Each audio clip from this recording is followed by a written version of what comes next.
speaking today with my colleague Ian O'Donnell, Professor of Criminology at University College Dublin. Ian has had a long and distinguished career and has many notable achievements and accomplishments to his name.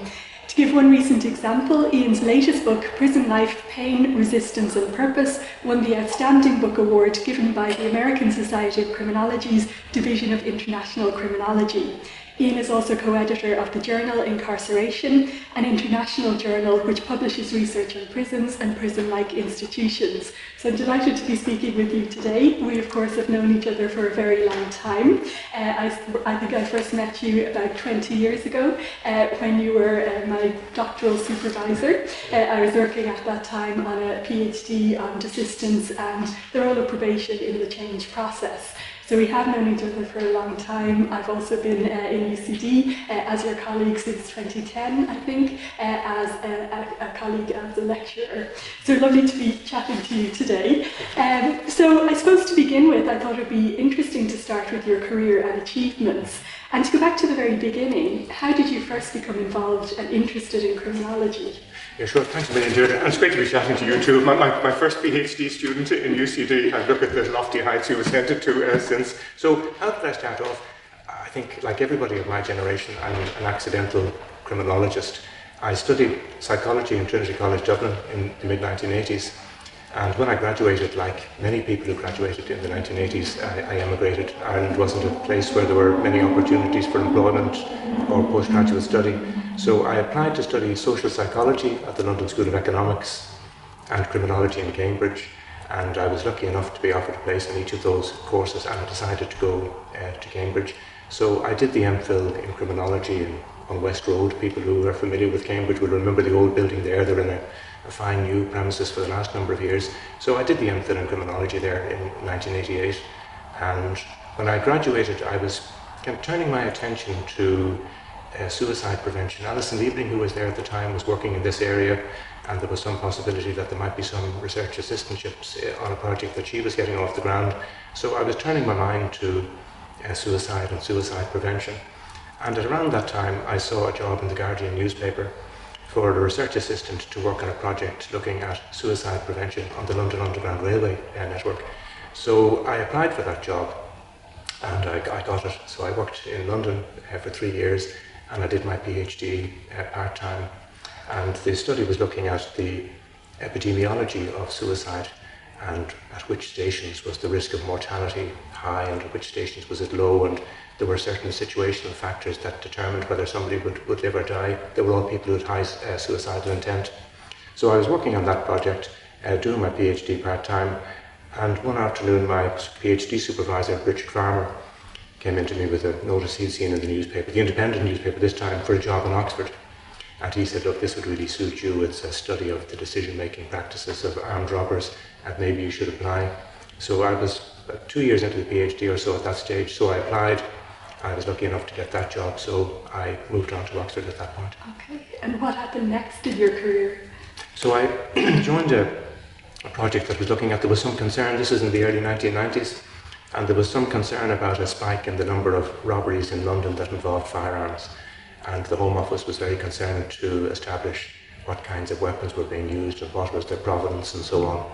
So I spent a year or so talking to people who'd been convicted of armed robberies, the more serious ones against commercial premises that the flying squad in London dealt with, and to establish how many involved real firearms, how many involved imitation weapons, how many involved a subterfuge and so on, where somebody intimated that they had a gun and handed over a note, but there was nothing other than maybe in one case a cucumber in a bag or a hand in a pocket or something like that.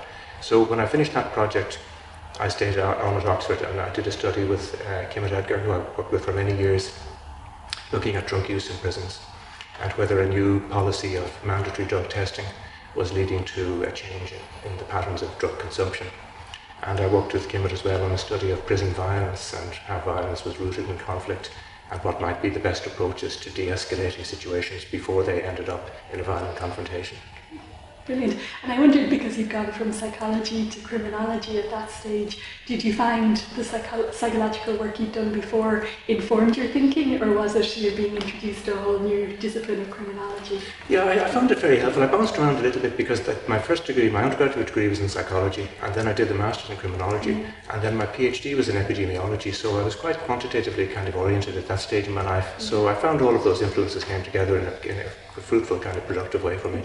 Yeah, so I suppose it's very much an interdisciplinary approach that you've been taking in your career to that stage. Yeah, absolutely. Yeah. And later in life I went down a more kind of historical route. Maybe we'll come back to that a little bit later on, but yeah, it was more kind of quantitative in the early days. Brilliant, yeah. And then what was the next step in your career? Again, so fluke, again, happenstance, serendipity and so on. So I was working away in Oxford with Kimmet on this study of prison violence, and we put in for a big grant from the Economic and Social Research Council, and that was successful, and it was for a couple of years, extending the work that we've been doing. And at around that time, a friend of my mother's had seen a job advertised in one of the Irish newspapers for the director of the Irish Penal Reform Trust. And this was, of course, in the days when people snipped things out of the newspapers and posted them over. So she cut it out and sent it over and said, look, you might be interested in applying for this opportunity. So I applied for that job, and I got it. So I left Oxford at that point, and Kimmet took over the ESRC study.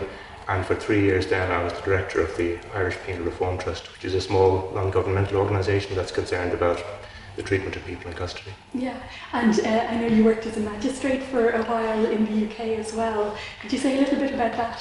Yeah, of course. So I've always kind of been interested in the kind of practical application of the understanding that I was developing academically. So when I was working in England, I was on a board of visitors in Pentonville Prison. I was a magistrate in Oxford, so a magistrate sits with 2 other people, usually, occasionally with 1 other person, but the group then determines guilt or innocence and then allocates a sentence for minor matters. So the sentencing powers when I was there were limited to 6 months for one offence or a year in total. So I've been on the parole board and various other bodies. I acted as an advisor to the Inspector of Prisons, and I've always tried to bring my academic work into those other activities. So I know when I was a magistrate, I was kind of bringing from my academic work an understanding of what it means to be a limiting retributivist and what it means to apply the principle of progressive loss of mitigation in cases. So that was very informative. But it worked the other way too. So I've always had an interest in how difficult it can be dealing with people who commit minor offences and who end up getting short prison sentences that are, counterproductive, certainly unhelpful. And that's an issue that I've taken up again in the last year or two, where Irish courts are very heavily disposed towards the use of very short sentences measured in terms of weeks or months. And most people who are incarcerated in Ireland every year are sentenced to less than 6 months, and these are particularly pointless sentences. So I've been trying to understand what might be more productive ways of dealing with people who end up before the courts on these minor matters, and I'm interviewing some individuals who are cycling through the system very, repeatedly serving these short sentences, and trying to understand what judges in Ireland might do to better address the issues that these people face. Yeah. So again, it's interesting to see those links between the research you're doing, but also the work you're doing in maybe the advocacy space with the Irish Penal Reform Trust, and in your work as a magistrate or as a member of the parole board. Yeah, so on the parole board too, I was on the parole board for 4 years, but I've also written about the parole system in Ireland and some of its kind of challenges and limitations. So I've always tried to bring the 2 things together, and although it's a long time since I was the director of the Penal Reform Trust, I've remained involved in various committees that are trying to advance the agenda for that organisation too. Absolutely, yeah, and I think we'll be coming back to those conversations in a moment. But I did just want to ask you about your next steps. So you've gone from kind of an academic world to the Irish Penal Reform Trust, and then you moved to UCD after that. Yeah, so what happened was Irish criminology has an interesting origin story, and maybe we could talk about it for a moment or two. And I went to UCD to work in the Institute of Criminology, and what had happened was there was no criminology in Ireland in an institutional sense before 2000, and in 2000 an institute was set up in University College Dublin where you did your PhD, where I've been working for the last 24 years, and it was funded by a very generous Irish-American coach, Chuck Feeney, who is a phenomenal person, died last year, and was an incredible philanthropist to Ireland and Vietnam and the United States. He had a philosophy of giving while living, so he made billions in duty-free. He created duty-free shopping, and then he spent that money on a number of areas that he defined as in need of, research, etc. And he was the person who decided that there should be criminology in Ireland. And that decision was based on a number of opinion pieces I wrote for the Irish Times when I was working in Oxford in 1996, when there was a period in the summer where a journalist and a policeman were killed in the space of a fortnight, and there was a classic kind of moral panic about crime, and there was a parliamentary debate about law and order, and I was living in Oxford. I went home to watch that debate and wrote about it for the Irish Times. I wrote a series of articles that year, and culminating in one that called for the establishment of a Centre for Criminological Research in Ireland, so that there could be some informed decision-making during times of crisis and, outside of them. And Chuck Feeney's people in Dublin read those articles and came over to visit me in Oxford and asked what would they need to do to create this kind of infrastructure. And they duly went out to tender. UCD, the dean at the time, Paul O'Connor, was very enthusiastic, put in a very strong bid, and won the contract to set up the first Institute of Criminology. And then I happened to end up working back there a few years later. Yeah, which was actually excellent timing for me, because I was finishing my psychology degree at the time, and I was looking for postgraduate opportunities. And I remember one of my lecturers telling me there's a brand new institute set up in UCD, and that might be an area you want to look at. But I think my claim to fame is I was the first Irish PhD student in criminology, of course, working under your supervision. So I've been there almost from the beginning, but you've been there from the actual beginning of Irish criminology, I suppose. Yeah. And maybe just to kind of pause and talk a little bit about Irish criminology. So you've returned to Ireland at this stage, and what was the criminology landscape like at the time? Yeah, it was quite underdeveloped, and I suppose one thing that was really striking, if you look at Irish criminology 30 years ago, it was possible to stay abreast of everything that was going on, and certainly to read everything that was being published. And there were probably half a dozen people in the country who were working in the area. I don't think any of them would have identified as criminologists. They were in different institutions. They didn't come together, to meet. There weren't conferences. Paul O'Mahony in Trinity was looking at, psychological issues around imprisonment. Tom O'Malley in Galway was doing work in sentencing. Kieran McCullough down in Cork was looking at the sociology of deviance. Dermot Walsh in Limerick was looking at policing. Ian Hart in the Economic and Social Research Institute had done some work on recidivism, and Seamus Brannock was in the Dublin Institute of Technology, and he'd written about the police. That was largely it. Yeah. So in the intervening period, there's been a kind of a flourishing of activity, and it's certainly not possible today to keep on top of everything that's happening. So there wasn't much going on. The state hadn't shown any enthusiasm about funding criminology, which is why Chuck Feeney's gift was so important.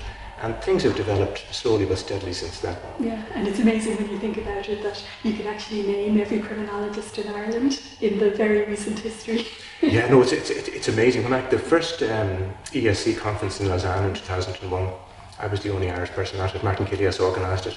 And at this conference in Bucharest in 2024, 4 of my former PhD students are here, one of my current PhD students. There's a real kind of a blossoming of activity and a huge increase in the number of people who are active in the area. Absolutely, yeah. And I suppose you've been a big part of the development of criminology in Ireland. I wanted to ask you about your biggest achievements from your perspective. What are you most proud of in your career? You're inviting me to be immodest. Invitation accepted, etc. So I suppose a number of things. I've done some work that I really enjoyed, and I've done some work that I think has had some kind of impact. And the work I've really enjoyed, I've done some work with Owen O'Sullivan on the idea of coercive confinement, and we might come back to that, and I found that fascinating. I've done work over many years with Kimmet Edgar on violence in prisons. I did some work with Piers Byrne in the University of Maine on a very famous and controversial Irish play that John Millington Synge wrote called The Playboy of the Western World, that when it became controversial, he said it was rooted in real events, and Piers and myself identified those events and wrote them up for Crime Media Culture. I really enjoyed doing that. But one piece of work I suppose that I'm proud of that's had some effect, I wrote a book called Prisoner's Solitude and Time, and it was motivated by curiosity on my part about how people deal with the passage of time, particularly when they're in isolation. And the book was published by Oxford University Press 10 years ago. And when it was published, I wrote an article for the Sunday Times about it. And that article was read by a lawyer who was representing a man who was in the Irish High Court facing extradition to the United States. The US government wanted him, and if they got him, he was likely to be in administrative segregation. And I acted as an expert witness in that case, outlining the damaging effect that prolonged solitary confinement can have. And that evidence was influential in terms of the court deciding not to extradite him. And so that was an interesting kind of outcome from that project that I hadn't foreseen. And then I wrote a little 3-page kind of article for the Psychologist magazine, which goes to every member of the British Psychological Society. And that was picked up by the person who edits the Wing of Friendship, which goes to all the death row prisoners in the US. Excuse me. And he reproduced the article, and that went to those prisoners, and that generated some correspondence. And it was gratifying to read that and to see how my kind of findings chimed with people's experience. And the book was launched in Mountjoy Prison in Dublin. And the Director General of the Prison Service at the time, a man called Michael Donlan, who was a very far-sighted, reformist individual, asked me would I come and talk to the governors and the heads of function of the prison service at their next meeting about solitary confinement. And he had set up a working group called the Elimination of Solitary Confinement Working Group, not the amelioration or reduction or anything like that, the elimination. So I went to that meeting, and I said to the Irish Prison Service, I issued them a challenge, which was to come into full compliance with the Nelson Mandela rules on solitary confinement within 12 months, and which meant that nobody would be in their cell for more than 22 hours a day, and the time out of cell would be characterised by meaningful human contact, not standing out in the yard with a basketball. And the prison rules were revised to that effect, and the statutory expression was given to the need for meaningful contact during this out-of-cell time. So that was all kind of satisfying and part of the same project. And then I suppose the last impact it had, the President of Ireland is a sociologist, Michael D. Higgins. He studied in Indiana University. He was a lecturer in Galway for much of his career. And he wrote to me when he read that book and invited me to Orson Uachtaráin, which is the President's residence, when my next book was published, to have afternoon tea with him. So I was really kind of delighted that a piece of work that originated in some of my own kind of intellectual meandering ended up in a book that had a kind of an impact in a court case, and then fed into... I also managed to put a copy of it in every prison library in Ireland that OUP made discounted copies available, and the law school in UCD bought enough of them to deposit one in every prison library. And one of the chaplains came to me recently and said he'd been going through it kind of chapter by chapter with a prisoner, and they were finding it a helpful way of kind of understanding how that person might manage their experience. So I'm pleased with the way that worked out. Yeah, and it's interesting that you're focusing on the achievements that had an impact, in terms of helping people understand their own prison experience, but also in terms of impacting policy and prison rules and so on. No, absolutely. And the work wasn't done with that in mind. The work was something that kind of unfolded over a long period of time, maybe from having the idea to the completion of the publication, maybe 10 years. And it was really just a curiosity about penal history and the use of silence and separation and current manifestations of them. So it's that kind of theoretical work, but it had an impact on policy and practice, which makes the holy grail for most criminologists to try and get their work to have an impact. But I know you've also had a huge kind of theoretical impact on the field of criminology as well. And you mentioned your work in the area of coercive confinement, which I think is a major contribution, not just in the Irish context, but also internationally as well. So I wonder if you could tell us a little bit more about that. Thank you very much. So Owen O'Sullivan and myself have been working with this idea for about the last 20 years or so, and what we're really saying is, to understand social control and punitiveness, we need to move beyond to focus just on the prison, and we need to take a longer historical kind of approach. And in Ireland, what we've done is we've looked at, since the foundation of the state in 1922, the use of all kinds of institutions where people were detained involuntarily. So not just the prison. We had very few people in prison in Ireland until recently, but the prison, the psychiatric hospital where people were held against their will, the industrial and reformatory schools, the mother and baby homes, the Magdalen asylums and so on. And when we put all of these institutions together and look at the numbers of people confined, our understanding of the past changes quite dramatically. In the 1950s, we had fewer than 400 people in prison, but we had more than 1% of the population coercively confined. And since then, the trend has been steadily down. So none of these institutions are Irish inventions. They all exist, or analogues of them exist in other countries. So our kind of challenge to other scholars has been to adopt this approach and to see how their understanding shifts as a result. And I think it's really interesting that as they existed elsewhere, people didn't actually look at them in this context. So it's a really important innovation in the field, I think, to show that there are these other institutions. It's really, even today, people say, these are uniquely Irish institutions. Well, mother and baby homes all over the UK. There were industrial and reformatory schools in Canada, Australia, etc., the Nordic countries. So these psychiatric hospitals where people were involuntarily detained everywhere. So these institutions were widespread and they were part of an apparatus of social control. What was different about Ireland was not the existence of the institutions, but the extremely high level of usage. So we had more psychiatric patients per head of population than any other country in the world. We had more children in industrial schools in a small agrarian country than in England and Wales and Scotland and Northern Ireland combined. So it's not that we had the institutions, it's the way we use them. Yeah. And I think the idea of coercive confinement is helpful in understanding, social control more generally. Yeah, absolutely. And I think as well, the kind of the scale of the use in Ireland, and obviously the disclosure in recent years of the abuses that occurred there. Why do you think it was so much more widely used in Ireland than in the other jurisdictions where the same institutions existed? I think the way Owen O'Sullivan and myself have tried to understand this is by we take a kind of a tripartite view of it. We look at the role of the state and the church and the family in terms of populating these institutions. That certainly there was a concern. We had a devastating famine in Ireland in the 1840s, and family structures changed dramatically after that, in the sense that families remained large but very few people got married, and there was a real concern about inheritance and transmitting packages of land intact to one child and maybe merging in with another packet of land that a bride would bring. So there was a huge concern about births that took place outside of that framework. And many of these institutions dealt with precisely that phenomenon.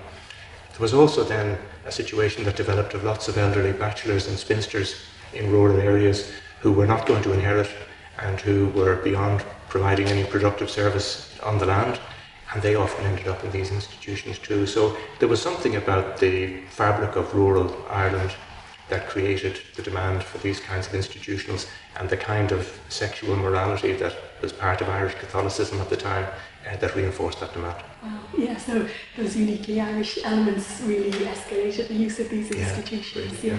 And I suppose you've talked a little bit about your research interests. What drew you to work in those areas in particular? Yeah, I suppose it's funny, for the first 15 years or so of my career, my research interests were really shaped by the funding opportunities that were available. So I wouldn't have chosen to do work on graffiti abatement, for example, which I did for the Department of Justice. So when I didn't have a permanent job, I was really, I suppose, looking for opportunities to continue my employment, and they were determined by the funding agencies and their priorities. I'd say that was the first 15 years of my career. And for the 20 years since then, I've really been able to follow my own interests. So I had an interest in how the Irish courts were dealing with cases of child pornography that came before them in a kind of a rush as a result of an operation in the United States. I did some work in that area and wrote a book about it. I became very interested in capital punishment in Ireland, which was abolished in 1990 completely, and how people, when they were sentenced to death, most of them, the sentence was commuted by the government to penal servitude for life. And I was interested in how that decision was made historically.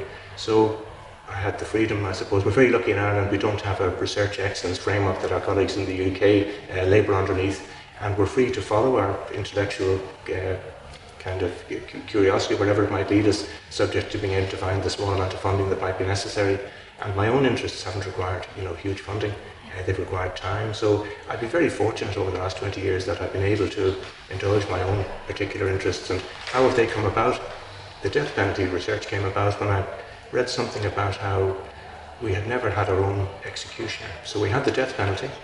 The last person executed was in 1954, but we always brought an executioner over from England to do the hangings for us, usually one of the Pierre points. And I came across some of the correspondence between the Pierre points and the Department of Justice and the National Archives, and that stimulated an interest in the wider questions around execution and clemency. Great, yeah, so there's a lot more freedom to choose your own and follow your own interests in the Irish context. I think that brings us nicely back to Irish criminology. So, as we've said, it was very underdeveloped when we started working in this jurisdiction. I think I remember you describing it as being in its infancy. Very, very limited in terms of data, research, funding, infrastructure, all of that kind of thing. But obviously it's flourished quite a lot in the last 20 years.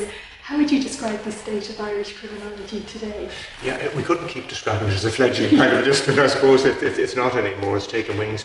But we still don't have a society, so there still isn't an institutional framework there. And there have been some attempts over the years to establish a society. In 1971 there was a conference in University College Dublin, and a proposal was put to the Department of Justice about creating an Irish Criminological Society. That didn't go anywhere. In 1992, Tom O'Malley was visiting in Oxford and I was working there, and we set up an Irish Criminal Justice Research Institute, and we had a board of advisors and a patron and so on and so forth. We tendered for a project, but again, that kind of fizzled out. There wasn't great state support for it. Since then, there's been a conference that was initiated in Queen's University in Belfast in 2005 that involves universities on both sides of the border. And that conference has kept going, and we've had 15 or so of them now. It was interrupted by COVID like everything else, and some years nobody took it on. But there's no society, but there's an informal network of people that you chair at the moment, Deirdre, that takes it in turns to host this conference. There's never been a fee, a registration fee. We're really keen to encourage early career people to go to it, and it rotates around the different universities. So it was in Queen's University this year, it was at Dublin City University the year before, we've hosted it 3 times in UCD, most of the universities have taken it on. So there isn't a society, there isn't an infrastructure like that, but there's a really useful conference that takes place virtually every year that moves around the universities on the island, and that's extremely well attended. So I think that's been a terrific development. Yeah, absolutely. And I think you're the first Irish criminologist to be introduced or to be interviewed for this series. So I thought it would be helpful to maybe ask you the question, is there such a thing as Irish criminology? So how would you describe it? Yeah, it's an interesting one. I wrote the country survey for the European Journal of Criminology in 2005, and at that point I was the only person with a full-time job in criminology in an Irish university. And since then the landscape has changed really dramatically, so there are 4 of us in UCD. There are probably 20 people more in the Republic of Ireland whose full-time occupation in the university now is criminological studies. And is there an Irish criminology? So Irish criminology is about the making of laws and the breaking of laws and the response to that, Sutherland's definition. But I think there is a kind of a Hibernian tinge to it, definitely, in the sense that the legacy of the Troubles in Northern Ireland are something that have shaped the criminal justice apparatus in the south of the country. So I mentioned the death penalty a little while ago, and it was abolished for most cases of murder in 1964, but remained for killings of police officers, prison officers, and diplomats until 1990. And when I was a student in the 1980s, there were prisoners sentenced to death in our high security prison in Portlaoise. And the last prisoner sentenced to death was released in 2015. It's not that long ago. So we have a juryless court that was set up to deal with politically motivated crime. So there are some elements of the Troubles. We live in a partitioned island. We have a border that creates criminal opportunities on either side of it. So there's something about that. There's our colonial context that really has informed the development of our criminal justice system. Our policing, the first centralised police force, we were to some extent an experimental area for innovations in criminal justice. So there's the colonial element to it, there's the legacy of the Troubles, there's the unusual origins of criminology that I mentioned, that the state didn't set it up, a university didn't set it up, an Irish-American philanthropist who operated under conditions of complete anonymity. There isn't a university building named after him. He was a modest and very impressive man, that he seeded criminology in Ireland. So is there an Irish kind of tinge to the criminology? Maybe in the sense that the work that's done reflects the historical context more explicitly than work that's done in other countries. There's certainly an emphasis on qualitative over quantitative material. There's certainly a lack of specialisation. We're still free to operate in a variety of different spheres, and that's a great kind of a privilege too. We often define ourselves by relation to what's going on in the US and the UK, and how we differ in important ways from those jurisdictions because we share a legal tradition with them and a language and so on. And I think as things develop in the next phase, it'll be interesting to do that kind of comparative work with other European countries that we don't share a language and a legal tradition with. And this organisation, the European Society of Criminology, gives us lots of opportunities in that regard. Absolutely. And as you talked about, the lack of, say, funding infrastructure, the lack of political and state support for criminology in Ireland as being both a positive and a negative. It gives us the freedom, but it doesn't necessarily give us the funding resources we need to do the research we might like to do. But I wanted to ask you a little bit about the relationship between Irish criminologists and policymakers and practitioners. How does that work in our country? Yeah, I suppose it's a criminology in an institutional way until 2000 there was an organisation set up in 1996 called the Irish Association for the Study of Delinquency. It's now called the Association for Criminal Justice Research and Development. And that acted as a forum for policymakers and legislators and the few academics that were working in the area to come together and try to influence the direction of policy. So that's existed. And it is possible to get access, and people in other countries are sometimes surprised that if you were having a meeting in Dublin, you might be able to bring the head of probation and the head of, the prison service to it, and that is one of the great advantages of working in a small country. Whether the work that we do has had the kind of effect that we'd like, I think is another matter altogether. So access is great, and whether the influence is there, I suppose, is an open question. There have been periods of optimism. There was a lot of activity around restorative justice in the late 1990s. There were national conferences and policy papers and interest, and that waned.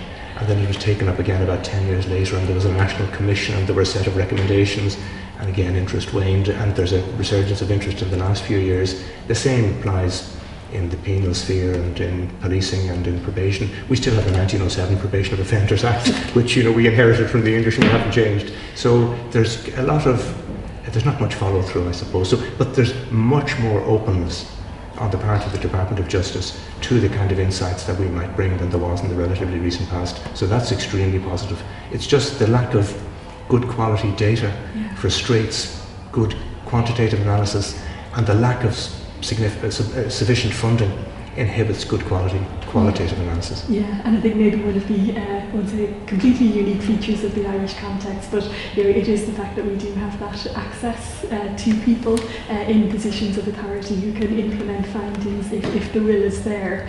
But as you say, the will isn't necessarily always there. Why do you think that is? What is the kind of the reason for that? I think that's historical too, because the Department of Justice has a kind of a security function too. So in the 1970s and 1980s, the state was in jeopardy, and the troubles in Northern Ireland were spilling over across the border. There were hunger strikes in the prisons. It was a time of huge concern about the survival of state institutions and so on. So the Department of Justice and the police have dealt with not just crime but with security. And I think the fact that from the foundation of the state up until the 1970s, the security consideration, even the early 80s, mid-80s, was a serious consideration. It created a department that tended to look inward a little bit and wasn't all that receptive to requests from the outside to contribute. And that attitude has changed. And when the will exists, great work can be done. And we did a study of recidivism in University College Dublin in the mid-2000s, and the prison service were phenomenally cooperative. The Secretary General in the Department of Justice was phenomenally cooperative, the Garda Commissioner. So when the agencies come together, it's possible to make progress. But even though the cooperation was there, the data quality kind of didn't allow us to do the kind of work that we would have wished. Yeah, I always remember before that study came out, there was a lot of discussion about what the recidivism rate might be, and in other countries that might be readily available, published on an annual basis. It is, of course, now in Ireland too, via the Central Statistics Office, but I remember the work you did to actually gather that information and produce an estimate of what the recidivism rate was in Ireland. And again, it just shows how far back we were maybe at that point in time, that these very basic pieces of data weren't there. And the lack of data didn't inhibit politicians from estimating the rate, but it was terrific to be able to say, look, we've followed up every prisoner released from Irish prisons over a period of 4 years, and this is the proportion of them that were re-imprisoned at these different intervals. So it was good to be able to contribute that. Yeah, and I think what was great about that study as well is you were also looking at who the prisoners were and how their characteristics might have impacted on recidivism rates. Yeah, absolutely. And that study had some effect as well, because one of the really striking findings was that people who had been incarcerated for not paying a fine, and they would have been the majority of people incarcerated each year until relatively recently, the recidivism rate was 85% or something like that. So they were reincarcerated very, very quickly.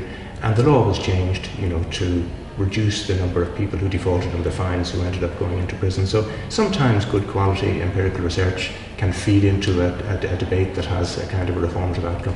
Yeah, and do you think sometimes the lack of data can be helpful? As you know, I work in the field of rehabilitation and assistance a lot of the time, and when I look at some other Anglophone countries, you'll see a very strong focus on reoffending as the key measure of success. whereas in Ireland we don't have that data. We don't really have the evaluations that you might see in England and Wales, for instance.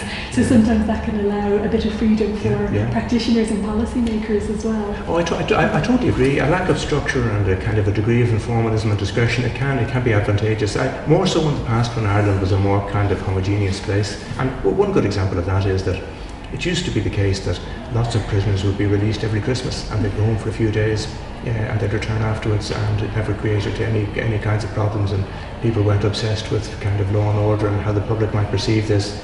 It attracted very little newspaper coverage, and it only changed when politicians realised that there might be some mileage in reducing the number of prisoners released at Christmas, because this might enable them to burnish their law and order credentials. So I think things are becoming a little bit more formal as we progress. Yeah, and I think some of your work on fine defaults as well also had an impact too. There's now a separate line in the annual report of the Irish Prison Service that shows how many fine defaulters are in the... And they're very few now. The problem's pretty much been resolved. Exactly. And I know we're coming to the end of our interview now, so I just wanted to finish by asking you a few questions about European criminology and where Ireland fits within that. Do you feel that Irish scholars have engaged with European criminology? Yeah, I think they have, and I think a lot the number of members of the European Society of Criminology that come from Ireland has increased. Participation at conferences has increased. It's yours and mine and our colleagues in UCD our kind of fervent wish to bring this conference to Dublin at some point in the not too distant future. Something we couldn't have dreamt of doing even 10 years ago because the infrastructure didn't develop, but something that's a realistic aim now. So I think Irish criminologists have engaged in that way. I think it would be interesting to do a citation analysis of the work that Irish scholars do to see where they're going for intellectual sustenance. I suspect it's to the US and the UK, partly because they've studied there and they have contacts there and they can read the material and so on. So I think we've participated, quite a lot, and I think our desire is to participate more. And if we could bring this meeting to Dublin, it would really copper fasten that element of our ambition.